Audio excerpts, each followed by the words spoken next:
This is a Blairing Out with Eric Blair show on the 2016 Newport Beach Film Festival Honors Red Carpet, interviewing actor Milo Ventimiglia. You're a great conversationalist, man. All right. Hey, thanks, man. Play Denny Briggs in Madtown. 21st year in front of the camera this year. What has been the highlight?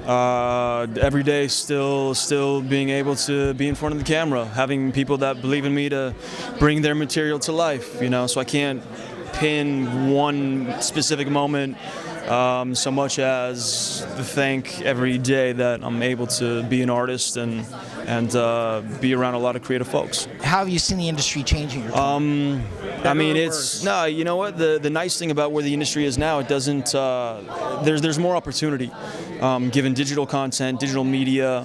You know, when I was a younger actor coming up, it was basically film and television. That was where you had to go, and if you couldn't get a job in film or television, you weren't working. Maybe on the stage, and then if you couldn't get that, you weren't working.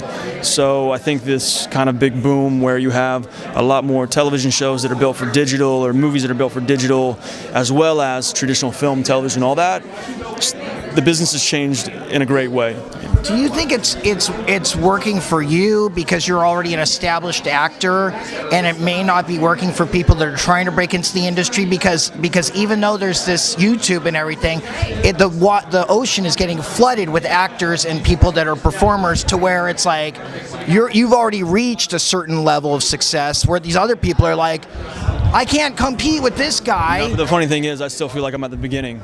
You know, Really? I don't separate myself from any actor that's just starting or someone that's been in the business 50 years. We're all actors. We're all trying to be creative.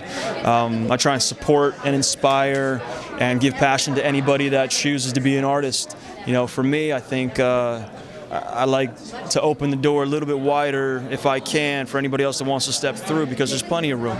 Plenty of room. So where does your humbleness come from? I don't know. I guess it doesn't pay to be an asshole. But Have you seen that act itself out in your life? Of course. I mean, it happens. You know, anybody in life, not just in Hollywood, runs across difficulties and people that aren't quite the most generous with their creativity or their business savvy or any of that. But I think no matter what, if you meet some adversity with positivity, it's gonna work out better in your favor.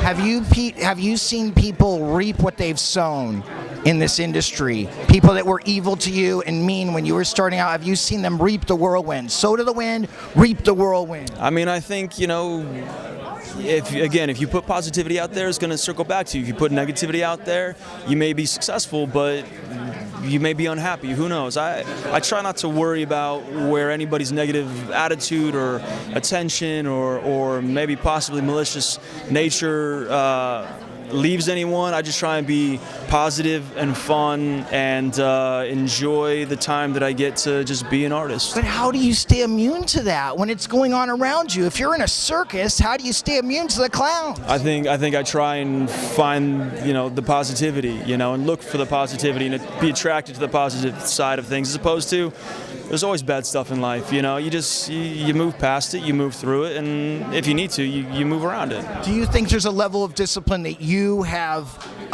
nurtured over the years that helps you to control and see the positive in the negative and the chaos?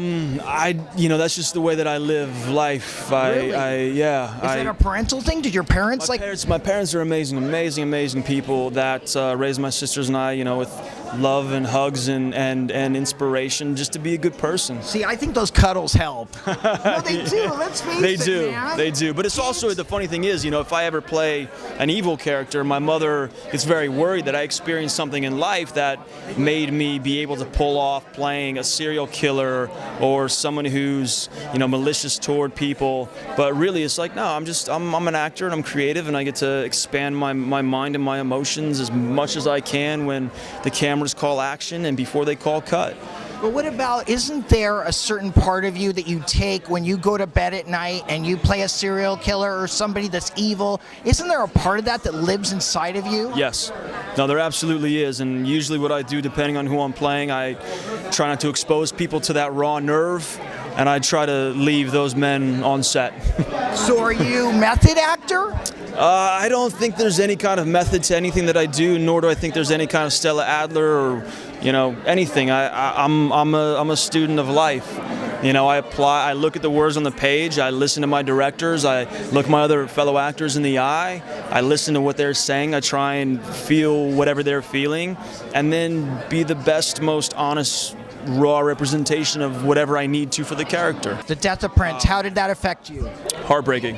Heartbreaking. I listened to his music since I was a kid, so it's very heartbreaking. What song stood out to you when you heard about his death? What was the first song that you thought of? Couldn't answer that. Okay. And then you notice a lot of rock stars have been having untimely deaths recently. How did the death of David Bowie affect you? Same. I mean, I think the death of an artist, you know, it's always a tough thing for audiences, you know, because all of a sudden, you know, whatever, there's nothing new that they're going to create.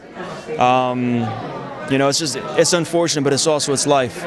You know, things that live, they also pass. So you have to be appreciative of the moments where you get to experience something completely, you know, pure and beautiful, like a creative soul, like a David Bowie or a Prince, or, you know, anybody that's there to inspire people, really.